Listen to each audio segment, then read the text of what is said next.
Welcome to NFL World, where NFL starts and ends. I'm your host, Jacob. And preseason has begun. And mostly during preseason, you're just trying to figure out the bugs of the system. Okay, this didn't work. This didn't work. Let's see how this works. And we will talk about the preseason momentarily, but we'll talk. Zach Ertz has been cleared by the Arizona Cardinals training staff after tearing his ACL and MCL in week 10 of last year. He's expected to go week 1, which is great news for the Cardinals because your team is going to struggle, especially early on. You don't have Kyler Murray. We don't know where he's 100% at because week 1 does say, okay, week 1 has been 9 months, but is he ready? Now, if you actually saw the pictures on Twitter, on Instagram of what Kyler Murray was wearing, I don't know. No one knows. It's all like, oh, I guess. I don't know. Something happens in the desert. I don't know what it is. But you have to expect that Colt McCoy is going to have to play, at least in the first 3 games. And in saying that, you need the weapons around him. And Zach Ertz is one of those guys, if you have him around, good things can happen. Because he's a very aggressive football player. He plays well. You got to enjoy it. Next up would be, in that situation, would be your team's going to be bad anyway because you're learning a whole new system. You're trying to bring up the team from what it was last year. And if it doesn't go right the first game, they're going to be like, oh my gosh, we're going backwards again. It's happening again. That's not a situation you want to be in. So it will be a hard year for the Cardinals, especially with Gannon, their new coach, taking over the reins and being a head coach for the first time. It will be one of those games and one of those seasons for them. Next up on the list, we talk about the Jets and Michael Carter. Now, I want to make sure I have this because I found it this morning. Let's see. Here we go. Jets Michael Carter, and he's saying why they don't need Dalvin Cook. Quote from Carter: "We feel like we got great players too." Now, Michael Carter earlier in the offseason made some headlines about talking about Ezekiel Elliott this particular way as well. At the time, he said they don't need Ezekiel Elliott. They have the veteran leadership that they need. They have the good players that they need and all of that. But this is Dalvin Cook and Ezekiel Elliott. They deserve at least some respect of, okay, let's at least talk to them. We don't have to sign them, but let's talk to them. Now, one of the most mentioned destinations for Cook was in New York, but with second-year running back Breece Hall still working back from his torn ACL, there's seemingly an opportunity. I'm gonna butcher this name, and I'm not gonna try, but I am. Israel Mbika out of Pittsburgh. He's on the practice squad. He had a good. He was on the roster. He had a good Hall of Fame game. He actually scored a touchdown, and he was very impressive. Then they had Zonovan. I'm sorry, Bam Knight was who was a second-year undrafted player who actually played a little bit last year and showed something. Zon Knight. I'm sorry, I keep butchering names. It's terrible. And the third year, Michael Carter. Carter doesn't think that the trio needs to pay attention to any of those rumors and potentially signing Cook. Carter says, we ignore it. It's cheap. Dalvin's a great player. Dalvin's probably one of the best college football running backs of all time, Florida State. And he says, in my opinion, growing up in North Florida, he's a really good player. At the same time, we feel like we have great players too. We're just young in our careers. Now, I don't know why Michael Carter is talking at all. He hasn't done anything. I'm talking about these other guys that they have. Zonovan Knight did more than Michael Carter did last year. Israel, because I'm not going to be able to pronounce his last name. Like, he's a rookie. And Breece Hall, when healthy, did more than Michael Carter last year. Is it that shocking to know, oh, okay, maybe we should consider bringing in Dalvin Cook? No, it's not. It's just it's, it's this expectation of everything. Now, I want to put this into perspective. Last year was for Breece Hall 80 carries, 463 yards, 4 touchdowns, and a fumble. Carter, 114 carries, 402 yards, 3 touchdowns, a fumble. This is the big one, though. Zonovan Knight, 85 carries, 300 yards, a touchdown, no fumbles. When you have a guy who has 300 yards on about 30 carries less than you, that means something. 25, 30 carries less than you, and he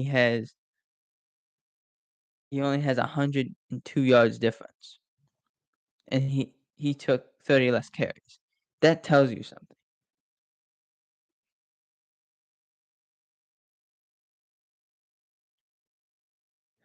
It goes on, says Carter has 261 career carries for 1,041 yards and 7 touchdowns. But again, like I said, it doesn't make sense for you to go and say, you know what? Let's not bring in Dalvin Cook because the guys we have are great when we haven't seen it. Next up, this preseason, even though it's just begun, there's players that played really well and there's players that had played very well. Let's start with the players who haven't played very well. Trey Lance played yesterday. Did not play well. The first play, he threw the first snap of the game, he gets sacked. He gets sacked the first snap of the game. Not first throw of the game, first snap of the game. He gets sacked. He played so poorly. Let me make sure I can find it. Because if I can find it, I can make my point a lot better. But when you and I think on that one, it was just a miscommunication. He just does not notice the rush.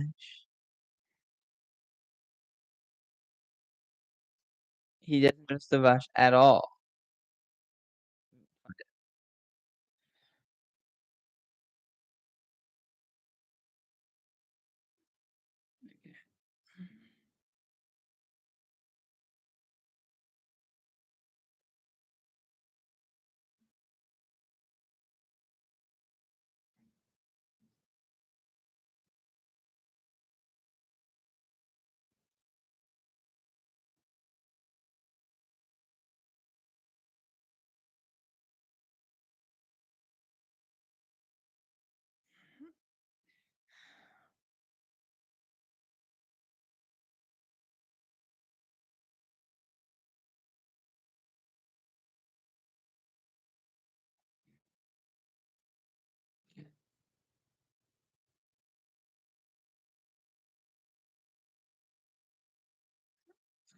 made sure I have it. This is on Niners Wire.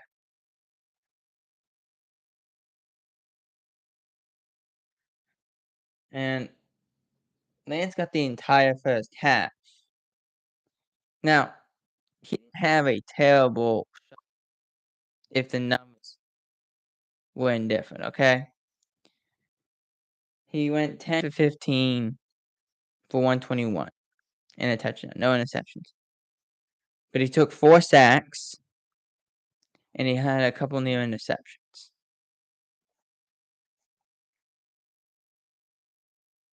And they also finished the first quarter with only gaining 1 yard. I'm being serious. It goes on and says, Lance on the first drive takes a sack, but it's hard to blame him for that one. Well, most of the time, even if it's your offensive lineman's fault, it's the quarterback has to understand, I can't take a sack in this situation. That's not supposed to happen. They go, and then they say, well, he had a nice flat route. He did all these things. But when you have 4 sacks,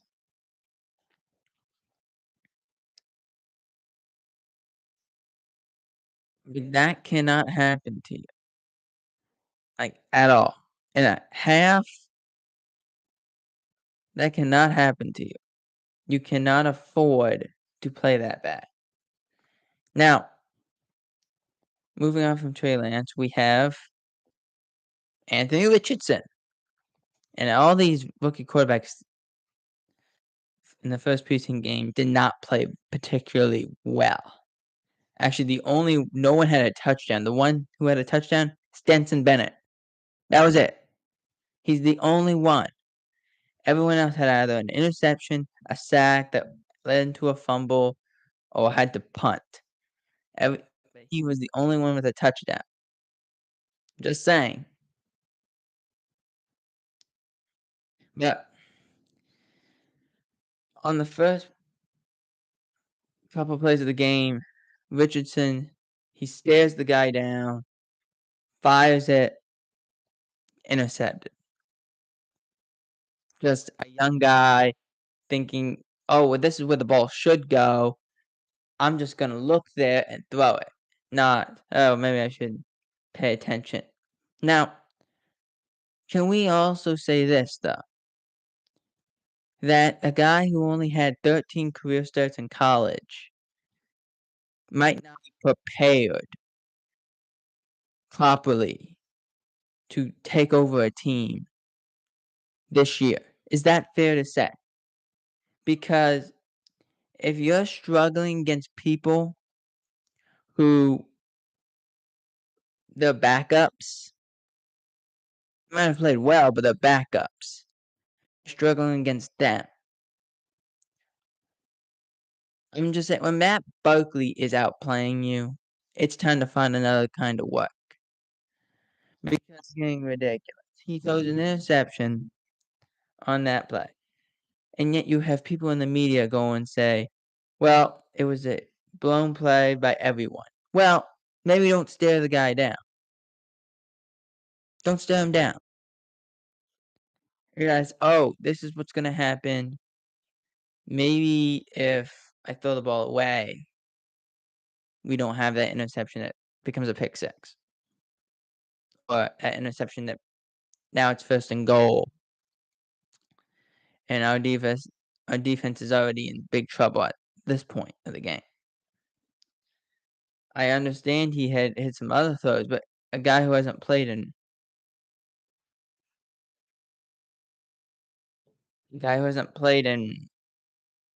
more than 15 games, how is he supposed to know? You haven't started. Now, I will make note, there were some good plays by all these guys. There was some players that actually showed up and played really well. Aiden O'Connell, the Raiders, looked really good yesterday. 15 of 18, multiple had a touchdown pass. He looked great. No interceptions. He did everything well.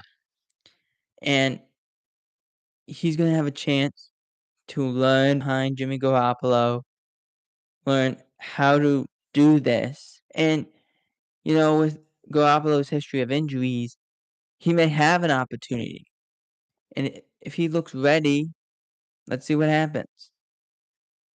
Deuce Vaughn played in only like the third quarter, had 8 carries for 50 yards and a touchdown. And that was it. The Cowboys said, "Oh, we've seen enough. We don't need to see anymore.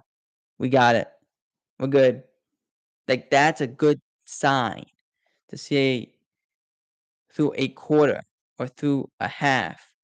We see what we have in this guy. We're happy. We don't have to do anything else. That was it. And that's what you want. Now, I will make note, like, Derek Carr looked good in his Saints preseason debut. Went 6 for 8 for 70 yards and a touchdown. Like, he looked great.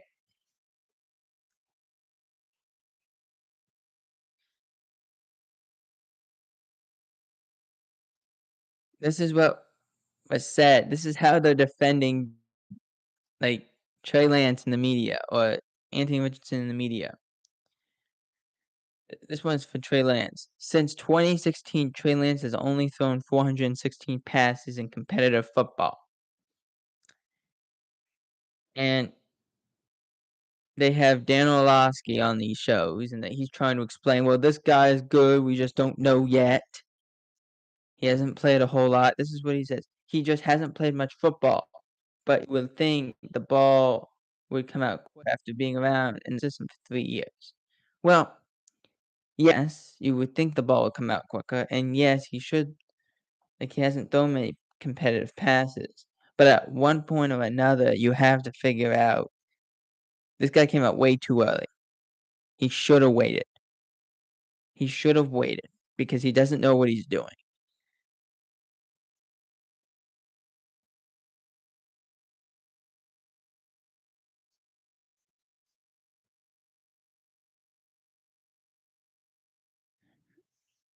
When you see guys who aren't ready come out and then say, "Oh, I'm not ready." It's like, yeah, we know that. There's there's players that they just don't know what they're supposed to do.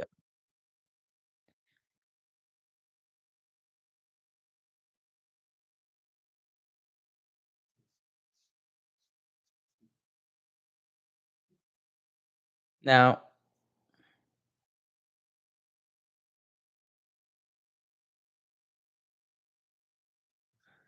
it's not everything. There's players that look good in preseason that don't look good in the regular season.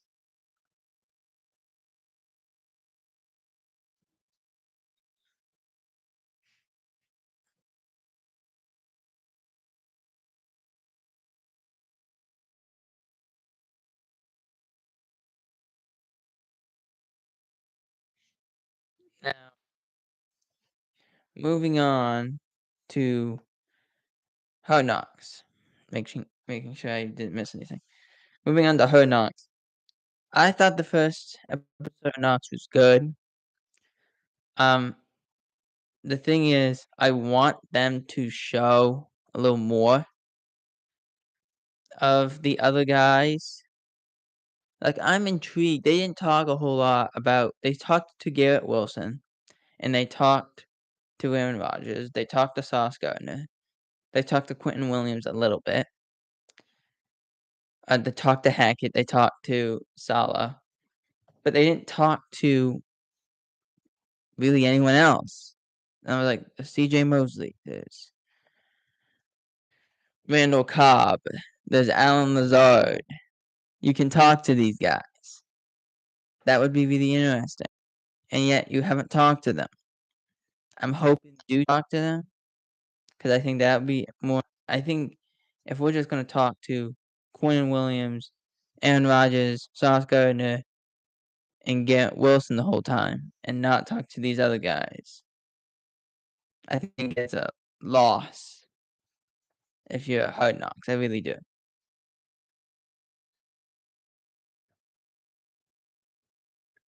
And finally, I'm making sure I can find it. J.K. Dobbins. Let me make sure I just saw it. J.K. Dobbins. Where is it?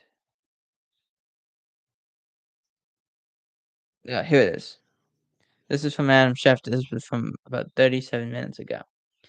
Ravens running back J.K. Dobbins, who has yet to practice during training camp, has been or is being activated from the physically unable to perform list. He was on the PUP list, and the physically unable to perform list is to basically say, okay, he can't practice yet, but in due time he will. And now Dobbins is ready to go, and I can't wait to see what he can do. Yet, he was limping last year, so it better not be the same situation, or else it might not be. He may not play at all, and then we're in a terrible situation again if you're the Baltimore Ravens. But I think if J.K. Dobbins is ready to go, that Ravens team becomes a little more difficult to beat with him on the field than without him. For NFL World, I'm Jacob Hebert.